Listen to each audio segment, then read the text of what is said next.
Ons gaan lees uit Johannes 14, jy kan die Bybels oopmaak by Johannes 14, Mattheus, Markus, Lukas, Johannes, hoofstuk 14, hierdie hoofstuk het ek al self en word dikwels gebruik by begrafnisse. Dit is ook terecht so, dit is 'n pragtige troostboodskap ook hieruit.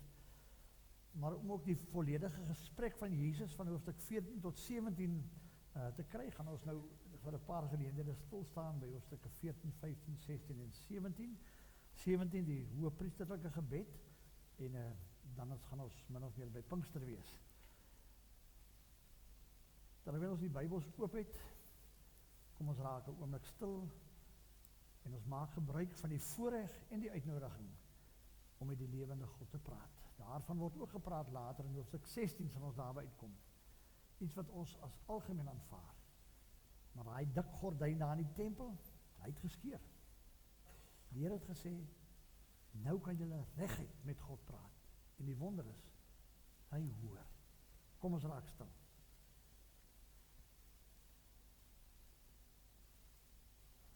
Here, ons wil vir 'n paar oomblikke afskakel van 'n besige week.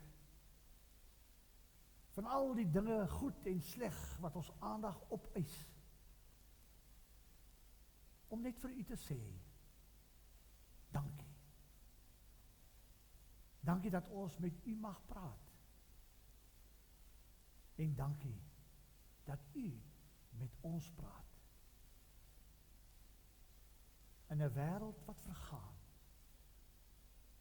In 'n wêreld waar ons stom staan voor die woede en die haat en die magsvergrype en die verwoesting wat plaasvind.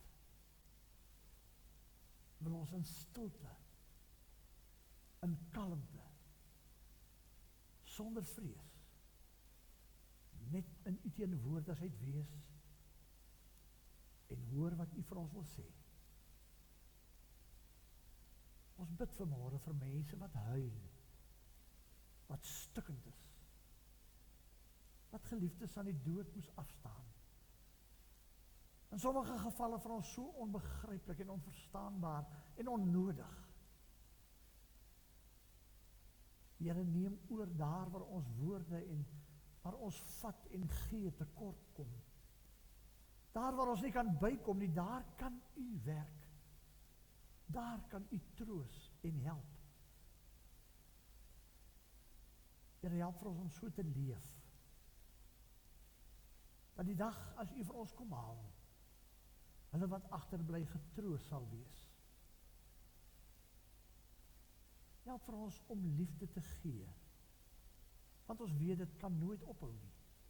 Kan nooit opraak nie. Want u is die bron daarvan.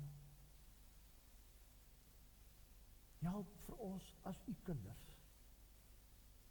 En help u kerk in die tyd waarin ons leef oor die hele wêreld om hoop te bring. Om 'n bietjie vrede te bring in die sinnelose geweld en haat. Om te wys wat liefde is. Here, ons is so jammer dat ons bekommerd is. As ons ons stel draak en vergeet, maar u is in beheer. Want hier waar ons staan en kyk, lyk dit nie elke dag so nie. Ons is so bekommerd. Ons is so bekommerd. Ons weet nie wat so 'n wêreld ons vir ons kinders en kleinkinders nalaat nie. Ons wil dit so graag beter maak, maar ons kry dit nie reg nie. Maar een ding kan ons gee, en dit is vir u. U genade, u vashou, u troos, u verlossing. Help ons daarmee. As we nou gaan lees uit die woord, praat met ons en wees met elkeen. Wees in die besondere met hulle wie se name ons genoem het. Gee u wat nodig is. En laat u naam verheerlik word. Ons vra dit in u grote naam alleen.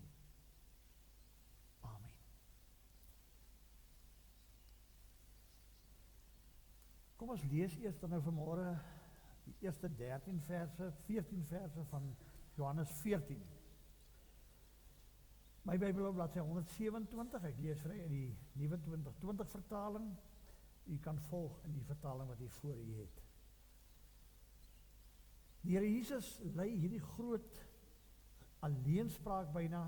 Hy is aan die woord vir omtrent 4 hoofstukke. Die Here Jesus alleen aan die woord uit die pen van Johannes. En hy begin hierdie monoloog met die volgende woorde: Laat julle harte nie ontsteld wees nie. Glo in God. Glo ook in my.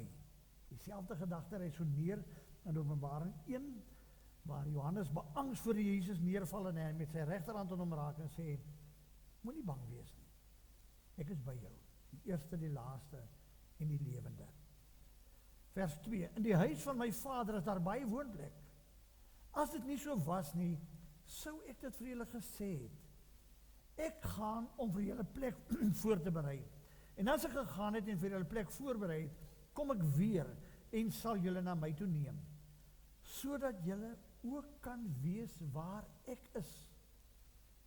Julle ken die weg na die plek waarin ek gaan. Thomas sê toe vir hom: Here, ons weet nie waarin jy gaan nie. Hoe kan ons die weg dan ken? Jesus sê vir hom: Ek is die weg en die waarheid en die lewe. Kom ek lees dit weer. Jesus sê vir hom: Ek is die weg en die waarheid en die lewe. Niemand kom na die Vader behalwe deur my nie. As julle my leer ken het, sal julle ook my Vader ken. En van nou af ken julle hom en het julle hom reeds gesien. Filippus sê toe vir hom: Here, wys ons die Vader en dis vir ons genoeg. Jesus sê vir hom: Ek is al so 'n lang tyd by julle en het julle my nie leer ken nie, Filippus? Wie my gesien het, het die Vader gesien. Waarom sê julle dan vir my: Wys ons die Vader? Glo jy dan nie dat ek in die Vader is en die Vader in my nie? Die woorde wat ek vir julle sê ek nie uit myself nie, maar dit is die Vader wat in my bly en sy werk doen. Glo my dat ek in die Vader en die Vader in my is. Of glo dan op grond van die werke self. Amen, amen. Ek sê vir julle, wie in my glo, hy sal ook die werke doen wat ek doen. Hy sal nog groter dinge as dit doen, omdat ek na die Vader gaan. En dan weer 'n belangrike 2 verse. En wat julle in my naam vra, sal ek doen, sodat die Vader deur die Seun verheerlik mag word. As julle my iets in my naam vra, sal ek dit doen. Ons lees net tot hier met mekaar saam. My broers en susters, as jy 'n bietjie terugblaai in die Evangelie van Johannes, is daar 'n wentelpunt by die opwekking van Lazarus. Dis in hoofstuk 11, selfs 'n paar hoofstukke vroeër as hierdie. En ek wil dit net in konteks plaas. Johannes skryf sy evangelie want hy wil dringend uitkom by die kruisdood en opwekking van die Here Jesus. Wat hy eintlik vir ons wil tel, is die Here het vir julle gesterf, maar hy is vir julle opgewek. So baie mense noem die evangelie van Johannes 'n lang begrafnisbrief met 'n groot inleiding. En in hoofstuk 11 sal jy lees, hulle is op pad. Hoofstuk 11 vers 1 sal jy lees, hulle is op pad Jerusalem toe. Die Pasga gaan daar gebeur, en rondom die Pasga sal ons later nog weer daarby toe terugkom. Die Pasga is waar die lam geslag word, waar die verlossing van Israel herdenk word, met 'n lam as offer. En Jesus is die offer. Hy is die eintlike lam. Hy is die eintlike een oor wie Pasga gaan en waarin die Pasga nagmaal word. En Johannes is dringend op pad daarheen. Die opwekking van Lazarus uit die graf is die laaste, die 7de en die laaste wonderteken wat Jesus verrig. Dis die klimaks. Lazarus het uit die dood teruggekom na die lewe. Die grootste wonderwerk moes nog gebeur, die 8ste, waar Jesus sterf, maar nie terugkom dieselfde lewe nie, maar aan die ander kant die dood uitstap in 'n nuwe lewe. En dis waarin u en ek op pad is. Hierdie verhaal, hierdie hoofstuk 14 word baie doelbewus deur Johannes in 'n sekere konteks geplaas. Die laaste gesprek wat Jesus het voor sy kruisiging met sy volgelinge vind plaas teen die agtergrond van die mense tussen wie hy is. En dit lees ons over in hoofstuk 13. Daar lees ons dat Jesus, toe hulle om die tafel sit om die pasga te gebruik het hy sy baadjie, sy boekleed uitgetrek. En hy het 'n handdoek om hom gebind. En hy het 'n skottel water gevat en hy die werk van 'n slaaf begin doen. Een vir een het hy almal wat daar was se voete gewas. Dit is 'n teken van nederigheid. Dit is 'n teken van dienswerk. Van prysgawe van myself. Jesus is besig op pad na die kruis om nie net ons voete te was nie, maar ons volledig te reinig, nuut te maak. In hierdie ete sê hy, een van julle gaan my verraai. Ons lees later aan die einde van die evangelie van Johannes dat hy die skrywer self oorgeleen het na Jesus toe, het waarskynlik langs hom gesit en hom saggies gevra, wie is dit? Wie gaan hy verraai? Dit was natuurlik Judas. Toe het hulle nie besef nie. En Judas het die vertrek uitgeloop. Hy het dit geweet. Hy het geweet wat sy gaan in sy kop aan, maar hy het dit nie geopenbaar vir sy kollegas nie. Hy het uitgestap en het gegaan om Jesus te verkoop vir 30 silwerstukke. Jesus praat met sy disippels terwyl hy dien, terwyl hy verraai word. Hy praat met hulle ook in hoofstuk 13 oor liefde. Julle moet mekaar lief hê. Julle hoef niks anders te doen nie. Want hy weet wat hy nou gaan doen is die hoogtepunt van liefde. 'n Liefdestaak. Terwyl die mense wat hulle beloof het, hulle is vir hom lief, een na die ander vlug en hom verloor. Hy sê vir Petrus, toe die man spoggerig die Here Jesus verseker dat hy tot die dood toe vir hom sal beklei, toe sê vir hom, ai Petrus, vandag sal jy my verraai. 3 keer. Voordat die haan sal kraai. Dienswerk. Die werk van 'n slaaf, van 'n diensknegt. Tussen verraaiers en verlonaars. Tussen mense wat nie 'n snars verstaan wat liefde regtig is nie. Tussen hierdie mense kom Jesus en hy sê, ek moet weggaan. Ek gaan julle verlaat. Ek moet sterf. Berei hy sy dit volgelinge voor vir sy eie dood en kruisiging. Natuurlik was hulle geweldig ontstel. Soos 'n mens by begrafnis, by die siekbed van 'n dierbare is. Jy wil dit nie hoor nie, jy wil dit nie verstaan nie, jy kan dit nie verstaan nie, jy raak diep hartseer en ontstel. En dan aangrypend begin Jesus sy gesprek met sy disippels met die woorde, moenie ontstel wees nie, moenie bang wees nie. Dan probeer hy vir hulle verduidelik waarheen hy gaan. Aangrypend. Hy sê, ek gaan om vir julle plek gereed te maak. Jesus se weggaan, sy afskeid, is nie 'n verlies nie, dis 'n wins. Dis anders as enige ander afskeid. Ons ervaar altyd as ons iemand moet groet, hy gaan weg en hy bly weg, as 'n verlies. Daarom is ons hartseer. Jesus sê, hier moet nie hartseer wees nie, want ek gaan om dit vir julle beter te maak. Ek lees die afgelope week nogal 'n mooi beeldraad wat dit beskryf. Jy het al almal beleef. Jy het almal kinders gehad of jy was al by waar kinders in 'n geselskap aan die slaap raak. Wat doen die pa en die ma?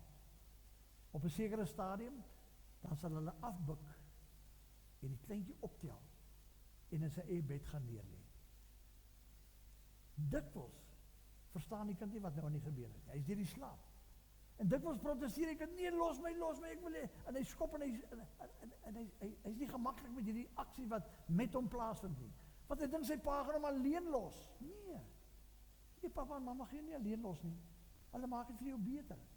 Hulle gaan sit vir jou in jou eie bedjie, sodat jy beter kan slaap, sodat jy kalm kan wees, en papa sal sorg. En mamma is daar, jy's veilig, alles is in jak. Dit is iets van hierdie beeld vertel van ons wat die Here Jesus hier probeer doen. Hierdie mense wat ontsteld is, wat dink, dat die weggaan van Jesus 'n geweldige verlies gaan wees, dat hulle alleen gelaat gaan word, dat hulle nie weet wat met hulle gaan gebeur nie, is eintlik 'n liefdesdaad van beter maak, van iets doen wat dit baie beter maak vir elkeen van God se kinders. Daarom die tema. Moenie bang wees nie. Moenie huil nie. Alles is reg. Ek sal altyd by julle wees. Ek laat julle nooit ooit alleen nie. Ek gaan om vir julle plek te berei.